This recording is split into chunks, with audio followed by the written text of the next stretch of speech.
Hello, hello. I am so excited to talk to you today. I will be talking about the basics of human design 101, learning who you are born to be and aligning with that. So I will be doing live questions and answers at the end. And so, yeah, if you can drop a heart, drop a like, say hello, let me know where you're tuning in from. So I know if you can see this. And we will get started. So my name is Michelle Joy. Joy is my middle name. And I am an embodiment guide and intuitive healer. So I help women to remember who they really are, who they were born to be, their true essence, with human design as the foundation. And then to heal any unresolved trauma, emotional wounds that get stored in the body, and rewire your nervous system, and then focus on mindset for living an aligned life. So mind, body, soul alignment is my jam. So this will be streaming in multiple groups. Part of my human design is I love large groups. I love putting together large groups. And so Facebook especially, I really love my Facebook groups and I love connecting with you on Facebook. So yeah, say hello in the comments, say where you're tuning in from, and feel free to connect with the others in the group and share experiences. That's what it's all about. Okay, so maybe you're wondering, why learn more about human design? And in the group, there's people who have just barely found human design, just barely found out what their energy type is. And then some of you have been using this for years to really propel your life and have it help you benefit your life. So I would love to hear your experience in the comments, what you like about it, how it's helped you. So maybe you've ever felt, if you're brand new to human design, or maybe this is your first time hearing of it. If you've ever felt like you're trying so hard to get a goal, putting so much effort into it, and maybe you feel kind of invisible, kind of frustrated or bitter, like something's just not working well. And maybe it's something wrong with you. You see other people doing things this way, and when you try to do it that way, you get totally different results. Can you relate with any of that? That negative comparison game, right? What we don't want to do that takes you apart, takes you away from your real flow, your real design, what you're meant here to do. So as you learn human design, this is something that is an incredible benefit to it.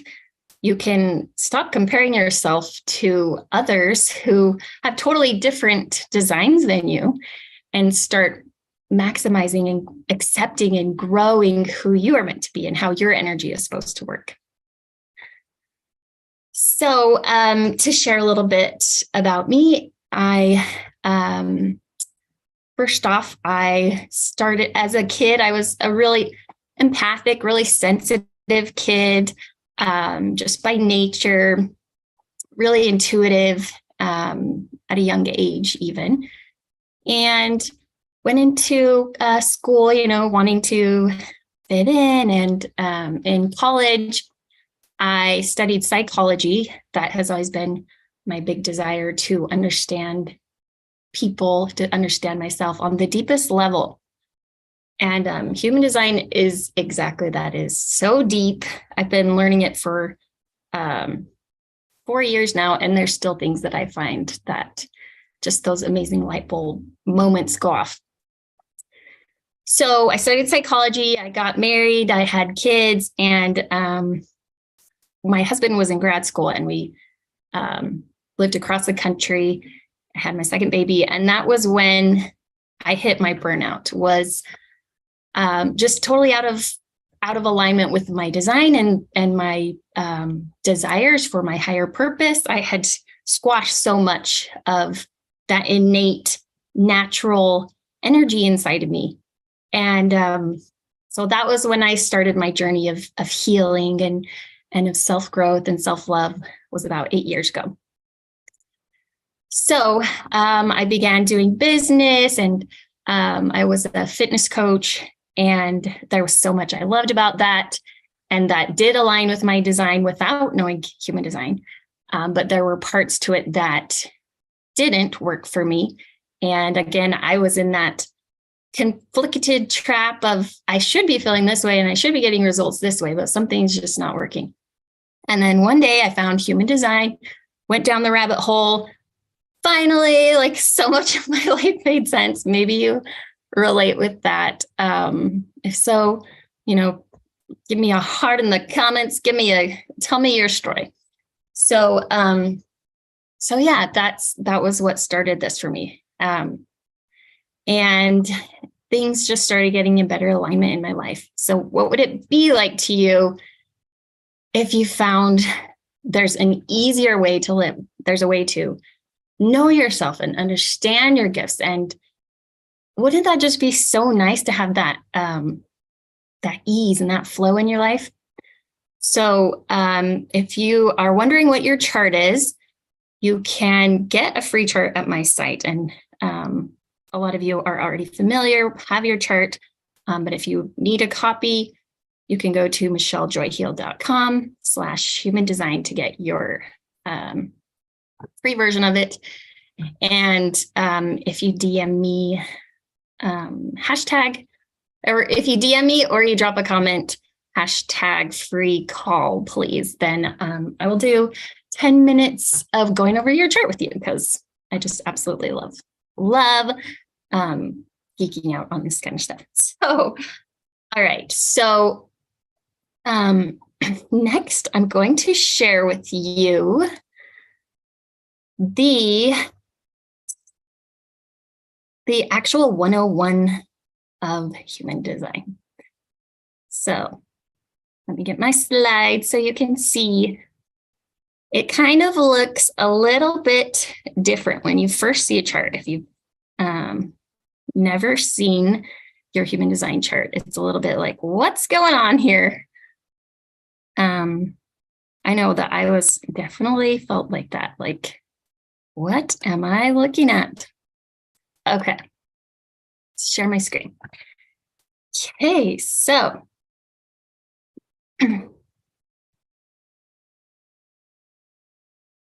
okay. And action. All right, so human design 101, the basics, the super basics for today.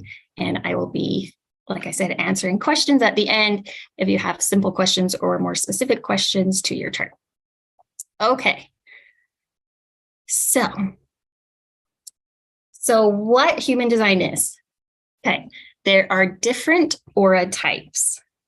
So 36% of the population has the aura type of a generator.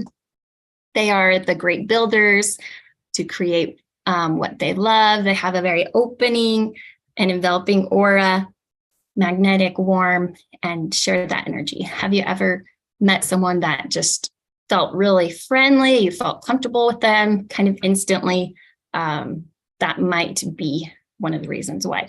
My daughter, I have 4 kids. My second, she is 8, and she is a generator, and she is just a bubble of happy, friendly energy. And, there's a lot of uniqueness in a chart, but that is one gift of a generator. Just this magnetic, warm energy when you're around them that you can feel. So generators have a consistent energy in their sacral center. Their life force energy has this consistency every day. And so this gives them sustainable energy that they want to burn throughout the day, to feel satisfied by the end of the day and get a good night's sleep.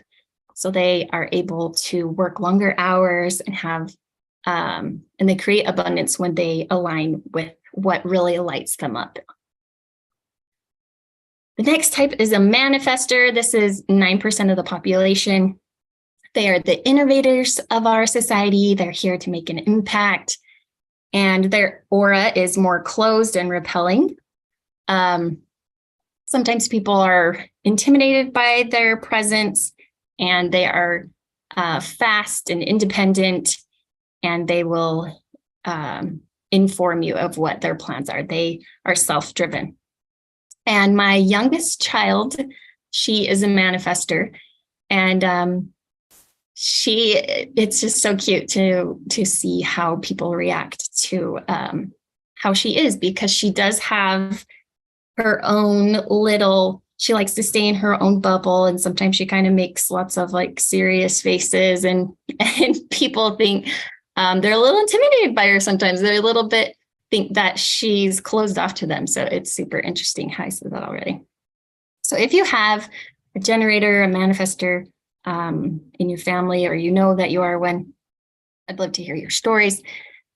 And yeah, it's just super fun to see how it all plays out in a family. Okay, so the next aura type is manifesting generator, and they are 32% of the population. They are the express builders, here to build and create what they love. So they're kind of a hybrid of the manifestor type and the generator type. So they are fast builders, and they also have the open enveloping aura, here to share their energy with others, and they're quick, often multi-passionate, and have a lot they want to do, and they desire to get it done quickly. So my husband is a manifesting generator, and my oldest is a manifesting generator, and so it's super interesting to see this innate leadership and drive in them. And yeah, I just love seeing the truth in all of this. Okay, and then projector. This is 22% of the population, the guides of the future, here to guide and show new ways of working. Projectors have a focused and penetrating aura, so they are able to see in others things that they're not always able to see in themselves, because they have this ability. So they recognize the gifts in others, and often make insightful and intuitive guides with a unique perspective of your big picture. And one of the hard possible challenges for projectors is being a minority, essentially, in their aura type, with a lack of sustainable energy. So they don't have a defined sacral, but this means they can be very wise in how you utilize your energy. And so being aware of that so that you don't burn out.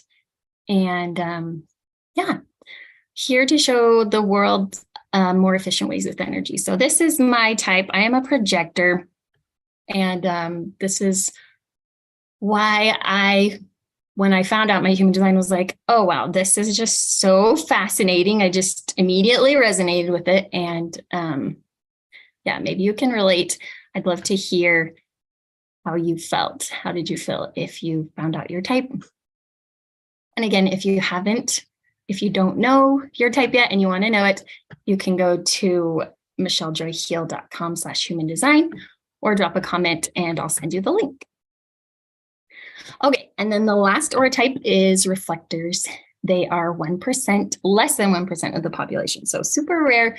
They don't have any consistent energy pattern, no definition to their design. And this makes them wonderful mirrors to the rest of us, and to reflect back what is in the environment. And so they can be incredibly wise and help to know what changes we need to make in society for the highest good of all. And they have a great ability to read others. All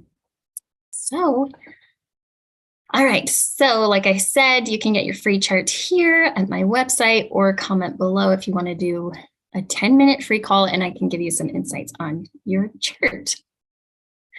Now let's get to the live Q&A. I know this is kind of a lot of info. If you're brand new to human design, and if you already know quite a bit about human design, this is just like the super basics, right?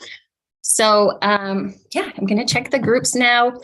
Feel free to please drop your comments or me, your questions, and I will get answering on the questions. Okay.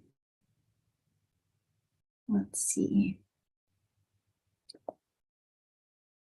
Okay, discussing living in alignment as a projector. Okay. So let's talk about this. So if someone doesn't know that they have a defined sacral, meaning consistent life force energy, or they don't have a defined sacral, inconsistent life force energy, meaning, you wake up in the morning and you want to go, you just have that desire to do physical labor, that drive. You can see how not knowing about that, about yourself, and not having first that foundation of self-acceptance could create all sorts of problems of trying to prove yourself, of trying to compare yourself. And when you understand, this is just one example, when you understand how your energy works, what the rhythm to it is, what the consistency or inconsistency with it is like, then you can start from that place of self-acceptance and get curious about what works best for you and how can you begin that journey of living in best alignment of what's best for you, and just really increasing your self-love and understanding. So as far as breaking that down into specifics, strategies, that can be informing, letting other people understand that about you, letting them know, I'm really gifted at this. I am really good at understanding others. I am really good at guiding people. I'm really good at this. If you are a projector who has the varying energy levels, right? So informing your partner, informing your children of what your gifts are, and then creating together what their gifts are for coming together.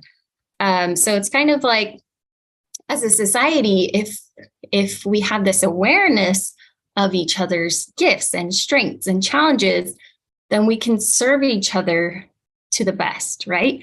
If we're all like sitting at the round table together and living in harmony in society and appreciating who we are, appreciating what we can bring, and then sharing equally with each other, then that would be ideal, right? Like, wouldn't that be amazing?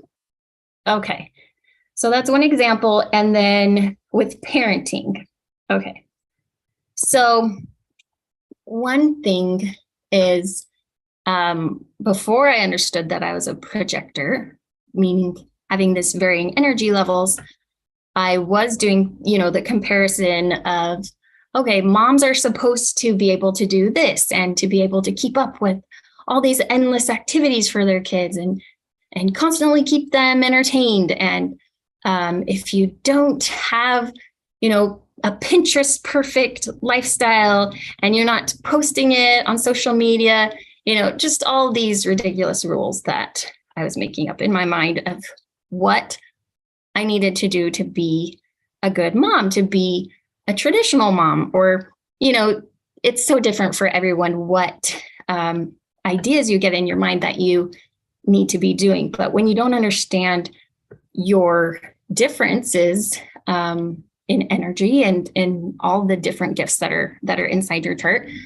then it can lead to that comparison and lead to not being the best, happiest version of yourself, which is what your kids really need as in parenting, right?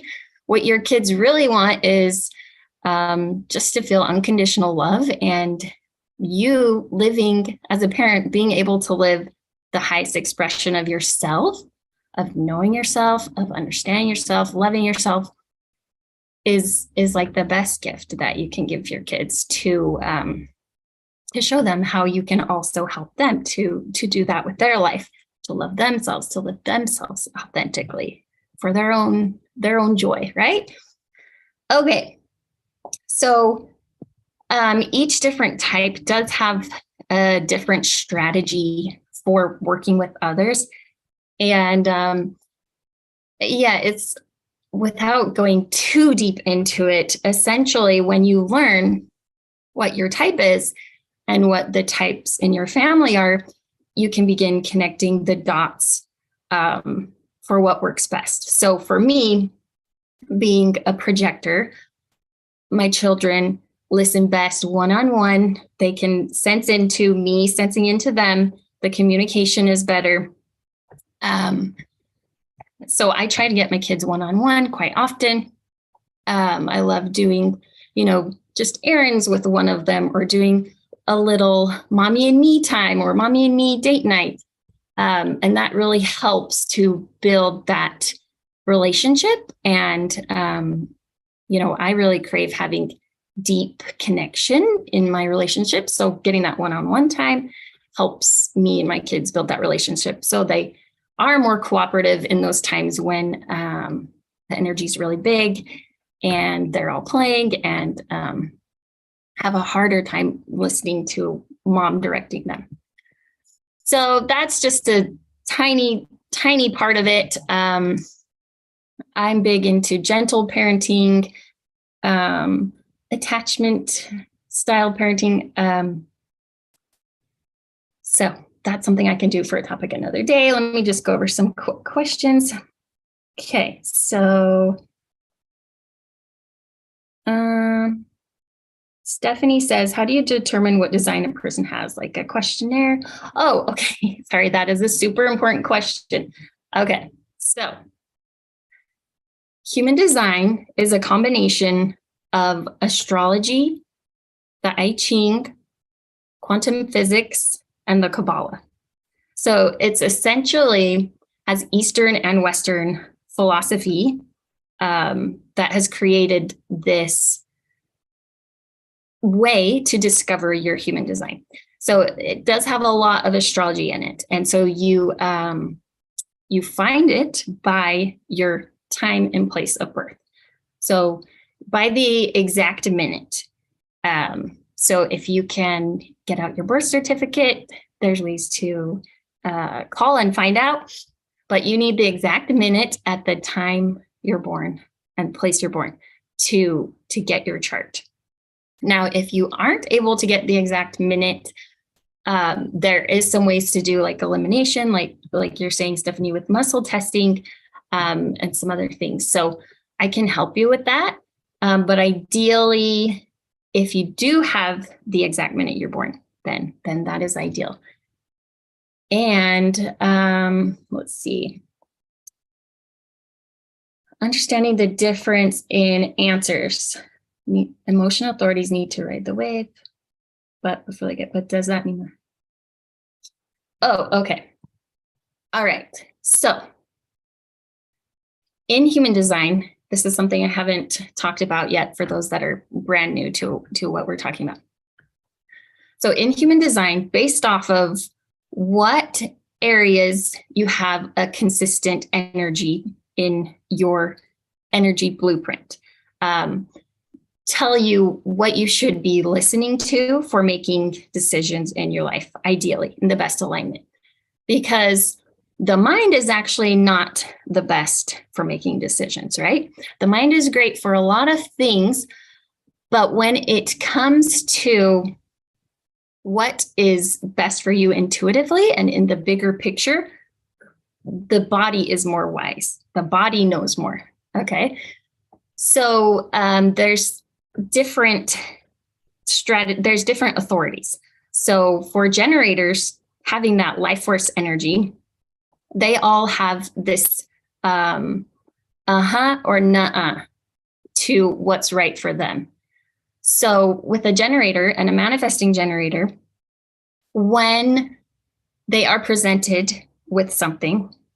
They get a yes or no if it's best for them. If it lights them up, they get a yes, I want to do this. Yes, this is right. And a no, not for me. So if you are a generator, or if you have a generator child, this alone in itself is so impactful in helping in communication. And knowing, if you're a generator, knowing your truth and not what's from your mind, and rationalizing pros and cons, but what your truth is, what you really feel is best, and what is for your highest good. So if you ask a generator kid, what do you want for lunch? They're going to be confused. An open-ended question is better for a projector aura and a manifestor aura. And a yes/no question is better for a generator or manifesting generator who have this yes/no of their life force energy, if they are how it feels to them. So I practice this with my own kids, and it's really helped with the cooperation and communication, asking my generator kids yes/no questions, and asking my other two more of an open-ended question, because they like to kind of take their time to get to the decision based off of the other parts, their intuition, and the other things they have defined. So hopefully that helps. So you wanted to know, been trying to understand how he gets his answers versus how I do. Okay, so if you have the emotional center defined, the solar plexus defined, then that adds in an extra component to this yes or no of the sacral, of knowing if something's right for you. And so it's a little bit of a dance and does take experimenting. The person who has the defined solar plexus is going to need to take more time to ride that wave of what their feelings are before they make the decision about what's best for them as their primary decision.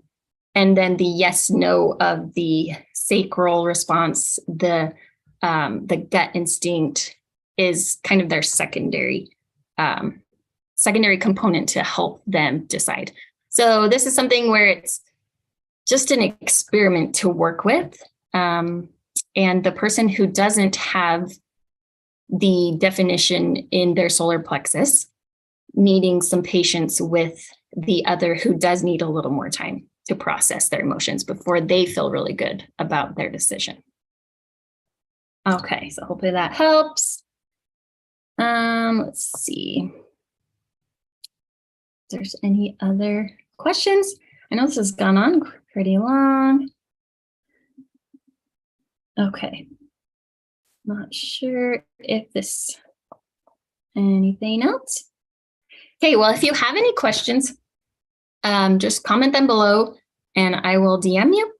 And yeah, I know this is kind of a lot of info if you are brand new to it, but it is super, super fascinating, and it's really helped me a lot, and I love sharing about it. So I will be sharing more about it, and it's something that I, like I said, it's a foundational piece in my healing and coaching program, because when you know at the deepest level who someone is, what their gifts are, what their strengths are, what their potential is, and how they work best in groups, how people are most naturally going to understand them and be able to work with them, then of course you want to use that for helping someone, right, at the deepest level. So I have loved adding it to my services in my programs. And yeah, I look forward to talking with you about your chart if you're interested in it. And I will see you next week for more of the lives. All right, have a great